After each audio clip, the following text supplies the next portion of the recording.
You want me looking at the camera? Yes. Even though he's filming that, because that way, no matter what, I guess if we go back and forth in the content, then. Yep, I did hit the button, so we are live now. So Okay. Say hi. Okay. Hello, everyone. There we go. Daniel's here. Lee Abbott's here. Famous Lee Abbott.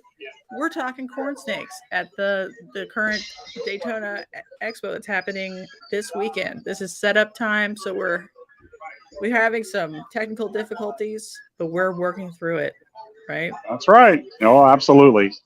And this is setup day, so it's not really super crowded. It's easy to communicate. My hearing isn't the best, so having this on is great for me. I can hear you very well and hear your questions and so forth. So, but I always looked forward to this very much. Yeah, I've heard a lot about doing this show in particular as like a fun. You know, you have lines of stuff that nobody really keeps anymore. Yeah, a lot of people. Right. Historically, you know, a lot of people went from colubrids into pythons, and especially because there were exciting things happening on both sides, but economics played a role. But I just always loved corn snakes. I started with gray banded kings back in the 80s, and I loved the way they were in nature. I bred a lot of the different morphs, and I've had a lot of fun with those over the many years. But I got into corn snakes. You know, most people are aware, you know, they do lay more eggs. They're a little more dependable year to year. And I just had a hard time as my adults got older. I did have quite a few at one time, and I had a lot of things descended from my own breeders. But I got to a point where I wasn't really replacing things as often, maybe as I should. But I always loved the animals and so forth. But especially getting the babies to scent feed and things like that, it's very time consuming. I have friends like Rob Nimmo that spend a lot of time really taking good care of their new babies. They don't really sell newborns, they sell them started. And I kind of do that with the corns, always have, because it's kind of the same. I feel like many people that have really succeeded, you know, dealing with the public and dealing with people, an animal they love, if you can demonstrate to them what you're talking about and what happens with these young animals. Not only are they feeding and they're healthy, of course, and they've grown, but they go through several sheds. And as most people are aware, they transition quite a bit in that short period of time, and they're more towards looking like they're going to look. And it really helps me explain things to people.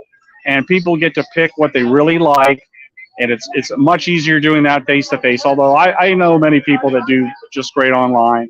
I've always worked full time and done this on the side, so that's one thing. I'm notoriously hard to reach. A lot of herp people seem to want to contact me during the week and during 9 to 5. So I'm not against that. I'm not trying to brush anyone off. It's just got a busy life, and I love the herps, but I've got so much other things going on, and a lot of things, wonderful things are happening with my family recently.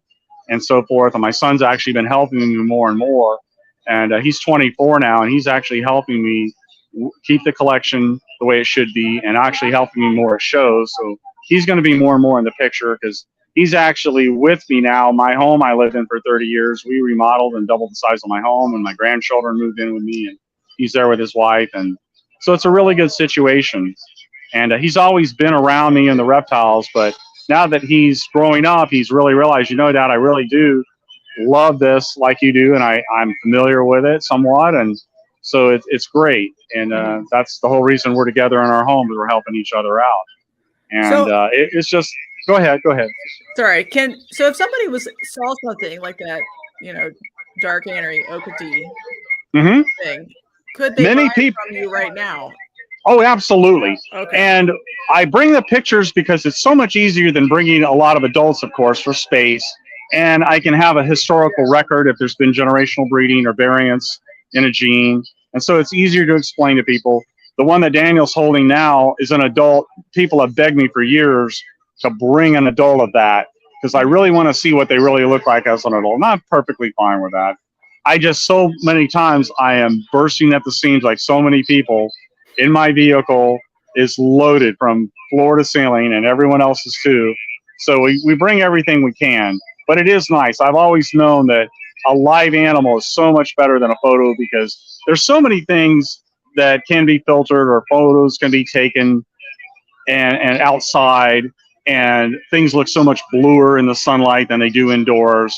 So it makes a false image. So I try to be accurate. I try to set everything up with full spectrum lighting and show people the adults and show people the babies and what I think is different about each individual, and somewhat of a record like the ones I started with and new acquisitions, because there's always friends that have similar interests that I work with too. But I like in South Florida and coming to the show, do you ship? Okay. I do. I'm doing that more and more. I got away from it for a while. I did a lot of stuff online quite a ways, but technology's improved, and it's better to, it's easier to communicate. I always wanted to do this kind of communication face to face. Like, I'm sitting here comfortable talking to Daniel. I know him well, and I'm talking to you, and it's much more like me talking to someone face to face. Whereas online with a click and a point click and the black and the white, that just, to me, and there's so many people that are around the world too, that I have many friends that are willing to stay up very late at night and communicate all hours of the morning to talk to people and instantly getting back to people. And because of my schedule, I just don't have that ability. So I just like to do things face to face. But the technology's improved so much that it's getting easier to do things like this. And so in the future, really I may. I've even across the country. Exactly. And just like interviews with famous people that you see on Facebook, I know, like Arnold was on the other day, and he says, I never do my phone. I always just talk to people. If I don't text, I never call people. I only talk. And I'm thinking, yeah, I kind of understand that. I'm old school, and I'm just used to that. So I remember a time before cell phones. So, it's to me, this is what. Just like we've always said. So let's go back to that dark okatee anery thing. Okay. Do you think that lead factor or super? Well, what I kind of know why they look the way they look. I pursued them. I made my own hets. I asked a lot of people back in the day, because a lot of people have been involved with that ERO line. And I was, to an extent, back when Adam was managing Gourmet Rodent, and he got individuals from me and a friend of mine, John Schmidt, that was in the hobby for a long time. I acquired EROs back from him and bred them. And of course, many people have worked that line, that everyone all knows, the pioneers. But I just like that look, and I was always making my okatees that weren't het albino with a pattern that had the most black borders. I bred for that to an exclusion almost. I didn't pursue necessarily the colored animals without the black that many people love too, but that was just my focus back in the day. And when the albinos like that were around, I'm like, well, that's pretty compatible, and I can breed that into that, and I can just tell people, look, those are the albino hets. But I kept talking to people about the aneries, and I expressed an interest in getting the anathoristic form of the ERO, and some people, oh, they just look like aneries. And I said, well, I don't believe that. I would think that they would have to look different. They would have an okatee trait. Most of these, of course, aren't pure like the albinos are not, but they're almost pure genetically. So they're big animal, they're big babies, big adults, they're big pinky eaters. They're great. They're hardy. And I said, many of the anathoristic snakes are South Florida animals, so they're like Miamis. They like to eat anoles, and they're smaller. So I said, I'd like that gene, and people I think would be in demand for it. And I said, well, I'm going to make my own hets, because everyone else that I talked to that did large number of EROs just said, well, they're just the aneries, and we sell those off first to the pet trade. And I could never really get my hands on one. So I'm going to make my own. And the buckskins were already becoming popular. And I started with a buckskin and a really nice white ERO that didn't really have any of the color rendition. Many of those already had the green blotch and the pinks and things like that mixed in. And I went with a really good white with wide borders. And I got more than I expected. I knew I was going to get an ERO version, and they would be hardy and they'd be pinky eaters, which they are. But the black blotch effect, I was really pleased that I got predominantly animals that started out with completely black saddles, and they retained that into adulthood. There are a few that develop, lighter centers to the blotches, especially on the sides. That's just individual variation. I see that in the ERO albinos. And you know, it's beauty in the eye, but predominantly people really love the black blotch ones. And there are a handful in the wild that come from Hendrick County, the Immokalee Triangle, the infamous area where they come from, where they're like that. And I've caught quite a few black horns in my life when I was younger. And a few of them really did have dark blotches, but many of them have borders, and many of them look more like a ghost corn almost. They're quite light from the wild. Does that one have carotenoid yellow? Because it doesn't look like it, but I can't tell. You know, it really does not. They don't really get much on the neck pattern, which I know, you know, was always back in the day. I talk old school. I don't use the word carotenoid much, but I understand what you mean. It's just something that if they're going to develop that, it generally happens as they mature. Yellow is just something that just doesn't express in a baby, just like everyone knows. The butters, I have butter okatees, and they're always like a parquet colored faded yellow, but they develop quite rich colors, especially in the background. And some of them have light blotches, some of them have more gold blotches for contrast. But the black okatee was the last of what I have pursued. But it took me the usual 2 to 3 generations, and I refine them. I'm going to probably outcross them into some things. I know a lot of people are doing things with the ultramel gene that's interesting with anery and makes a pretty snake. But I just like the fact that what I got, what I wanted, and then some. And people certainly agree with me. They're in demand. But I don't have a lot of them. I don't produce very many of them. Last year I probably brought about 30 with me. I think I've got about 10 of this year's babies in that one display animal. But anymore, you know, I work with what I like, and then certainly people agree with a lot of my choices, of course, over the years. But I try to keep things where it's manageable, so that everything gets, you know, the right amount of care. And definitely, you know, they've had water till just before the show. A lot of times I have them in larger containers and put water bowls in there with them, like Housey used to with the little PVC cups. This year I went back to the 8 ounce. I hadn't done that in a little while, but I just needed the space both getting here and on the table. Right. So, but they'll get water. I spray beds and things where they can drink droplets and give them water. But that's one thing about corns. People talk about longevity and things. I mean, most of my adults live to be 15, 20 years old, have a lot of multi-generational, and I deal with a lot of people that buy one snake and a lot of people that buy groups. And the thing to remember is they're not an animal native to West Africa. They are small. They're delicate when they're little. So you got to pay attention to hydration, I think, more than anything. And also, how, you know, I don't like to transport things with meals in them. I'm both ways. I want them to eat well until I present them to people, but I don't want to transport animals full of pinky and so forth. I think, you know, that's likely to upset their stomach and just, you know, precautionary. And I don't tend to feed the week before a show. That way they've passed the meal. They're not making a mess in their display cups and things like that. But they certainly get attention right away. I've dealt with the same man for 20 years that supplies me with rodents, and it works out very well. I get really high quality feeders, and I think that's really important. You want to pay attention, especially if you're feeding frozen rodents, that they are fresh. That is extremely important. I think what has happened, the world is huge. This industry has grown, and I think you just have to be very cautious about the quality of what the animals you feed to your animals. It's certainly not necessary to feed live. I like that, but I'm old school once again. But I don't do that all the time, and I do certainly feed the babies both ways, because some people prefer it like me. Whatever. It's gone to the way of most everyone prefers frozen out in the world, and that's perfectly fine, especially because of availability, convenience.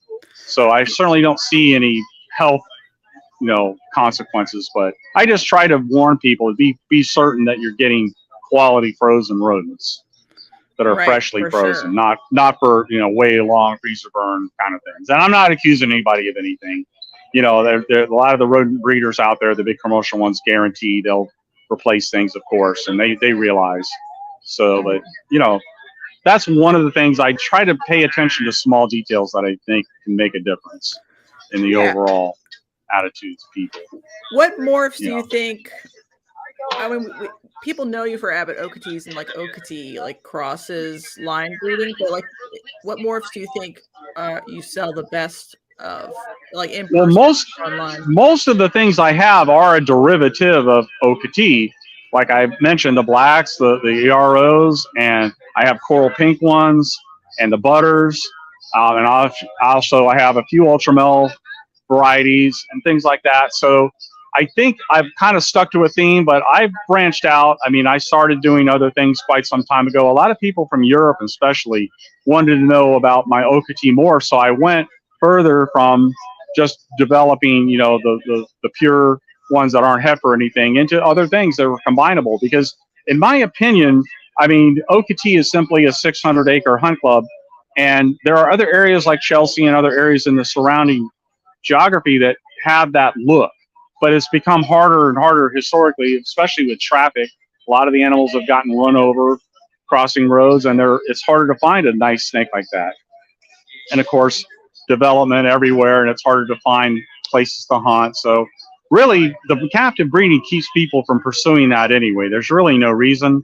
And you can line breed things and get things exactly to look the way you want, and they're healthy out of the wild. You know, but unlike the wild, where most snakes were healthy, but you have to worry about parasites, of course, and things. But, you know, it adds to the feeling I have, which I feel like I've contributed, like so many people in this room, to people that used to just associate snakes and reptiles with wild-caught animals, and it really doesn't have very much to do with that at all.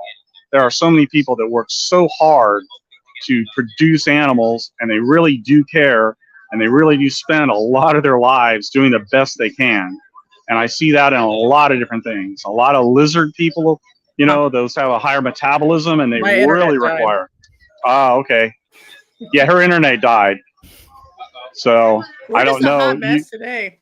Yeah, do you hear me though at all? Yeah, we're good. Okay, all right. What's cool about StreamYard is just because one person has an internet drop. Okay, well that's great. Everyone still heard you. But awesome. All right. So what do we think about the corn snake market in general? Because corn snakes have been like second tier to ball pythons for 15 years or whatever. In value, and I understand the sentiment. That's kind of what I was trying to explain. Is they're not. In a way, ball pythons are a little bit bulletproof. I mean, you have to do the things the right way and keep them properly, of course. But, you know, as far as being on a table and in a container and how often they drink and things like that, you know, I understand. So I try to convey to people, look, you want to be especially attentive to a young corn snake. They need your attention. And not that the ball pythons don't, and I'm not knocking anything any other people have done. You know, it's really not that cut and dry. People pursue what they love and what they have passion for. And the people who've stuck with it all this time, that's certainly the case. So I'm just seeing that, like you're talking about economics and things have gone up and down in the market. That's what caused things to happen back in the 90s when values changed. It grew to a certain point, and then it sort of plateaued, and people were saying, well, this is the way it is. But, you know, there's things I agree with, and certainly there's historical precedent, but there's so many things that you can be the master of your own destiny by just doing the very best you can. And be the best person you can, and have wonderful animals, and not necessarily try to do the numbers thing. I mean, that's certainly beneficial for a number of reasons too, but it certainly does allow you to do things from a genetic standpoint. But that can be overwhelming. And like I said, in the last few years, I did grow to the biggest I've ever been, but the last year or so, I've shrunk a little, like many, and some of that's economic, but some of it's just because I want to stay focused on what it is I really like. And there's always, you know, new things coming around that interest me. And of course, I explained earlier back in the 80s, I loved gray bands, and I did gray bands for a very long time until I got out of them about 10 years ago. And now, of course, there's this new morph coming around that everybody is calling the Miami Sunkist. It's developed originally by Walter Smith, who named the Shattercorn. That's the 50-50 Sunkist Cinder. And of course, a lot of these now are looking like a Mexicana, a Potosi King or a Blair's King with the blue-gray background and the orange and red markings. So that's cool. And it really doesn't have an okatee look yet, although some Sunkist do have borders, and I'm interested in applying that to this to see if I can get black borders on that blue-gray and orange and red animal. I think that would be even neater. It would look more like a Mexican or a Blair's, and it's a fun thing. I mean, not that I'm getting bored with all the other morphs that I've done for a long time. You know, there's things that have gone by the way, which you know, the animals don't live forever, and there's things that you just can't acquire anymore. And people have found that with a lot of species.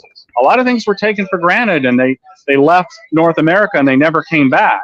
And so there's a lot of people elsewhere in the world that have animals that are rarer and better, you know, per se, than things that you can find now. They've just gone the way of history.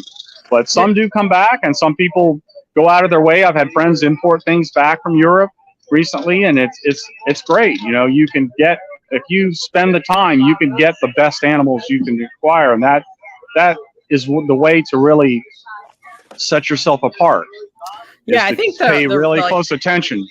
The redhead version, the German line castañas, are like better. Oh yeah, than everything in the right, right. And there's so much. They're awesome. See, I don't like to disagree with people, but I'm from Florida, and I know there's historical things from friends of mine, face-to-face knowledge that goes way back, and then there's things that you read on the internet, and it's like, yeah, I sort of agree with that, of course, but I don't agree with everything, because some of the lineages, you know, information gets, it's like when someone repeats something and you go to the next person, things can be distorted, and I'm not saying intentionally, but that particular animal, I mean, I heard a lot about that early on, and I have that gene, and it definitely is a color factor. I bred mine into okatees, of course, and I made mandarins. For the longest time, I repeated what I was told because of the fact that I was near what I believe is the origin of that gene, which is Archer, Gainesville area of Florida. There's purportedly, and I've talked to people that have collected them and seen animals collected from that area of Florida that display that color spectrum. And it's very close to gourmet rodent. Gourmet rodent had a colony, and they called them mahoganies. And they knew of castanis, and they said, well, that's just the same thing, only the Germans call them castanis because castani means chestnut. So I was aware of that when I was aware of the mahoganies that I acquired. And I got mine from Johnny Ballantyne, a friend of John Schmidt, and I line bred mine out to EROs. So I got okatee in there, I got the wide border look, and I got the albinism. So for the longest time, I was selling mine as marriage. So like, well, what else do I call them? That's kind of hard to make up a new name, thinking, all right, I didn't want to step on anyone's toes, but anymore, most people are telling me, well, you really should just call them castanis. And that's fine. I don't have a problem with that. Both names to me go back to the same period of time. But I do feel, in my opinion, their origin is not associated for South Florida. I could be wrong, but there's so many people that knew of them and I've seen several collected animals from that area of Archer, which is just a subdivision of Gainesville. So to have that many people, and not just hurt people, but you know, people who just caught a snake, and they knew my friend Kevin, who brought it to me and said, look, I caught this in the wild. You know, I know, you know, animals escape, and it could have been, you know, you're saying, oh, it could have been near gourmet, but just the same, I mean, they had a reason for believing it was a local variant, and they certainly saw a lot of them over the years. Just like Hogtown had a lot of cool things that they bought and sold, but they had a lot of local animals. They had a lot of local knowledge from that area of Florida, a lot of interesting things. That's what I loved about going those places, to seeing those animals from different parts of Florida. Being a Floridian, it was just extremely interesting. So if I get on iNaturalist right now, I would maybe see wild castañas around Gainesville. Let's write this down. I just, you know, we have 4 or 5 versions of that gene, orange thing, right? So right, you know, and I do think the German line. I'm getting the feedback now, but that orange head thing seems to be predominantly from the German line. And you have to understand, of course, you have a recessive trait, you're outcrossing. So maybe it's just that it is the exact same thing. And here in America, we outcross the different individuals. And in Germany, they outcross the different individuals. And that trait seems to follow that German bloodline. We did another test. My friend Steve Roylance, a good friend of mine, did that. He got what I was calling mahoganies back in the day, and he crossed them and he bred them to castanis, and he got the same thing. And one thing he always told me was, well, Lee, they look the same, but some are lighter. And I said, yeah, I see a variance in that too. I seen some in my line that are almost like a snow corn and retain that look, and many that are like a light yellow, and others that are that nice citrusy tangerine look, you know, which, you know, they get the Mandarin tangerine name, and then others that veer to the origin, you know, more the peach to darker colors of the original Amel look. But the redheaded thing we did with a friend of mine, Mike, this year, and we had some that this, the female was the Castani line of it, and that female produced redheaded individuals across the mine. So maybe it's not such an absolute thing. I'm just making observations based on what I've seen here in Florida, animals that I produce, other people that produce in Florida versus animals Steve and other people that produce far more animals, have bigger collections than me, but have that German orange line called Castani. And I'm not saying that it doesn't exist. I'm saying it's completely valid and the history is there. I'm just saying from my perspective, there's a little more to that story. So anyway, it's just one more thing that I pursued on my, you know, in my goal to make spectrum of colors. One thing I haven't done is lavender. My opinion of that, and I was alluding to this earlier when I was line reading mine and focusing on the borders, I really feel that that look from that population isn't just a straightforward recessive. And so very often when you outcross a really nice ERO or an okatee with a lot of black in the pattern, they don't express the next generation. But you have faith in what you've done and know that the next generation, when you usually get the color gene added or whatever circumstance, you're going to get those borders, and it certainly seems to work that way. Yeah, so I would agree with that. It seems like borders are recessive to borderless. A photo from Germany, I believe, of a man who made an okatee cinder, and it absolutely looks like what it is. It's a cinder, and it's got the borders of a nice okatee, thick borders. I haven't seen that in lavender. I haven't seen it in other things, and for whatever reason, I never did that. But like anyone, you can't make them all. But you certainly can have a lot of fun. And okatees are hardy. They're big. That's one thing that I always liked. You know, like when I deal with people that provide for me in quantity, they knew I had big babies that ate good and they just had a good reputation. Did you buy persimmons from Steve or trade for it? And just there's so many things that sometimes when you're trying to keep every animal and something special, I found that if an animal hatches out a little smaller, you know, I do baby it. I don't push it off to the wayside. But a lot of times too, you know, there's always people that are more into the pet trade rather than the breeding. So I don't like to breed animals that are like below average, maybe in certain characteristics, but certainly to someone who's going to love that animal and take good care of it, you know, we find homes. I deal with so many people in friends of mine too, with the other smaller shows that network more regionally, the Reptilia shows, and we sold them come to these shows. There's plenty of kids here too, but there's a lot of adults at these international shows, bigger shows like this. But more and more, I mean, the young people are part of what's to come. And I think that's something that, you know, that's what keeps my interest in teaching people and showing people what I believe is, you know, the right way to pursue this endeavor and keep people interested. Because it's just amazing. Just when you think you've seen a lot of things, you see something new, you hatch something new, and it really is fun. Can you hear me? Once again, I'm looking forward to this weekend. I know it's going to be Lee, can you hear her? No, I cannot. Oh. So I know I ramble, and especially when I'm doing this format.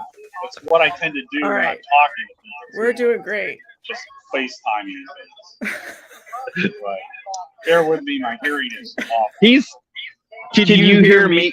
Yeah, I can hear you right now. Hopefully she can hear me and the recording is recording me in. Right. So mine is actually working. Okay. Yeah, mine went off. I started to get the feedback, and then I got nothing. And I've just been talking so much, I thought, well, you can hear me. You didn't say anything. All is well. We're doing great. So it isn't like we can't do this again sometime. And Lee, there's a Daniel's request. She wants to know if you got persimmons. No. In fact, off the top of my head, I know there's so many combinations and names, and I do not. What is that? You remember what that combo is? Can she tell you what a persimmon is? Castani lava. Right. See, I have, of course, the Castani gene, and I have lavas. I did do lavas to EROs, but lava reduces pattern. ERO is way beyond what the average okatee albino is. It has the really super wide borders. I wanted to see if I could win and bring the EROs into the lavas. I've got some really nice lavas, but I never did produce a really good lava ERO. Not what I would say, honestly, is that good as far as how thick the borders are. The same thing with the ultramels. There's a lot of lime green. I'm doing the same thing. I'm trying to get ones that start off with good borders and breed high white EROs. We've done this year again. Try to make each generation better. And it does happen, but it's a much more gradual thing. And lava is fascinating. I love how it enhances color. And I know there's history there too. It's really fascinating. A lot of things like sun-kissed and other things originate once again from okatee. And I think that's just amazing, all that history there. An animal that I've been in love with for a very long time. Say thank you. I don't know. Because I can't really hear. I don't know if you want to give me another question on her. She's just saying thank. Oh, you're very welcome. Yeah. We're probably gonna wrap you up, Lee. Okay. Mm-hmm. Here, real quick. Lee. Thank you so much. I'm very into the And it big was a border pleasure lifestyle, talking to you, and and I'm supporting. I hope everyone enjoys this. She says she's into that big border lifestyle. So he's your guy. I've appreciated what I've done, and I think it's preserved something that existed in the wild. It was just hard to come by then, and when you line bring things, I think there's a lot of characteristics of it that way. But it certainly is something that you recognize after you see repetition. Absolutely. And it certainly is neat to see things that other people are developing with all the hooks out there, all the amphibians and all the neat things that I just love to walk around and look at. Well, thank you, Lee. Thank you. There, I brought him on. I know it wasn't without pitfalls here, but thanks for bearing with us. Side to side a lot too. Yeah, I mean, if you were to like, I just consider myself a very casual person. A lot of times, when I'm trying to remember something, I look up or look up, and I really am trying to remember accurately what I'm trying to convey to people. Because there's a lot to remember. So it was a pleasure. Thank you. Thank you, Lee. I'm gonna. Can you still hear me now? Yes. It's a little better now. Now I can't hear you. Dang it. What are we gonna do? I can riff. Chat. Let's riff. Do you hear me? Like if you unplug everything? Can you hear Jessica? Yes. Are you there? Yes. Test, test. Mic test. The best podcast I can't on hear the you. internet. Okay, well, I'll just let you go, and I'll promote USARK Florida if you want, or you can just Some of that, leave and come back in. Some of that was my side of the story because you don't know. I can't really hear you, Jessica. I'm sorry, but if you can hear me, not if you can hear me, then Yes, you promote USARK. I'll just go ahead. I'm going to bring on our USARK Florida president, Elizabeth Wisniewski, real quick. Yes. And I'm sorry, you can meet her silently. But this is our president of USARK Florida, Elizabeth Wisniewski, everybody. And we're having an auction tomorrow night at Daytona. So if you're down here, make sure that you find us. We'll be collecting items. You want to talk a little bit about that? We're going to be collecting items all day tomorrow, and then tomorrow night across the street at the Hilton. What time is? I don't remember what time it started yet, but it's going to be absolutely amazing. We'll have the big ballroom. We'll have 2 bars open, so anybody would like to have a drink, and so many amazing items. You will it'll knock your socks off. I've been walking around today, seeing some of the sneak peeks, and I am super excited, super stoked for tomorrow night. So thank you, Jessica. We can't hear each other. Do you want me to walk around the show a bit, or do you just want to wrap it up since we can't hear each other? Yeah, it hurts it a little. Like if you want to try to go out, X, and then come back in, open a door, walk in. Does that make sense? Let me try to rejoin real quick, Yes, and we'll see if we yes, can make that's this what I happen. meant. Okay. Right. Lord, bless this mess. I don't know. We're trying. It'll be better one day if I like stream from location. Then there won't be multiple streams or whatever. But Daniel's being a real team player, so here we are. Oh, poor Lee. He can't hear me, and he's hard of hearing as it is. So I just wanted. I think I was told who got Steve Roylance's persimmons, but I wondered if Lee got them before Steve sold his collection. Yeah, hit the like button. Thank you. I'm trying anyway. And then next week we have Gray Family Snakes and friends to do their like post Daytona show recap. Because who knows what shenanigans went down. What I tell All right, let's try now. Testing.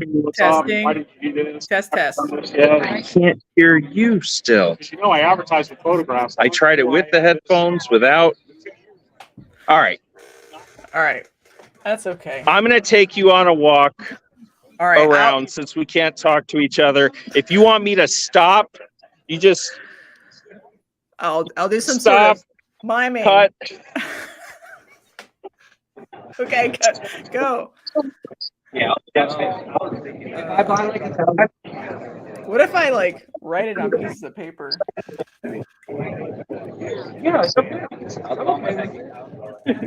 Do I have pieces of paper? All right, we're all doing the tour together. I don't have a big marker. Yeah, did you get sun up over there? I did. Okay. Forever, and I had to go back and forth 3 times to get. Asian. Well, for him, you said, well, I'm going to put these in there like that. And then boom, boom, boom, boom, and it started tapping. We're live right now. Okay. I can't hear her, but she can hear me, apparently. And so can the world. A-Y-1, 2, E. Oh, that's cool. Parking and loading zone at the east side of the ocean. Wish we could see it. Good. Looks like I carved Boland's or something. License tag A-Y-1, 2, E, U. Parking at the east side, loading of the ocean center. It needs to be moved immediately or it will be towed. There is also a Toyota Sequoia license tag E. It looks pretty big, so that's cool. And so, because they did the VIP, you can come in all day on Friday and like pre-shop now, like you can at Tinley. For the ocean center, this one will also need to be moved. Thank you. Most of the breeders aren't there though.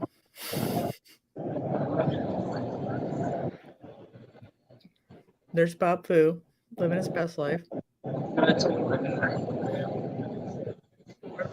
Is he at his table? I didn't look at you.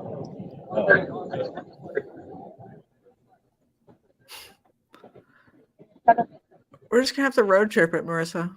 Sorry.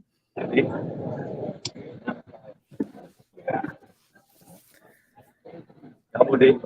I did it. There's Bob. Everybody wave to Bob.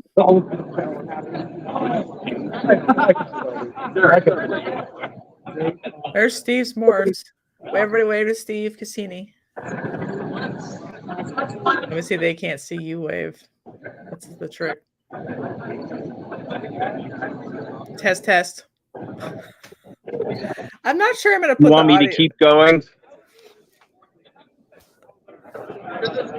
It sucks when you can't talk. All right. Stopping. Stop. You're free. Break the chains and be free. I'm going to go ahead and let you go. This has been really fun. Thank you. Not talking today, but It was good to see you, Jessica. Wait. We had fun. So I really appreciate.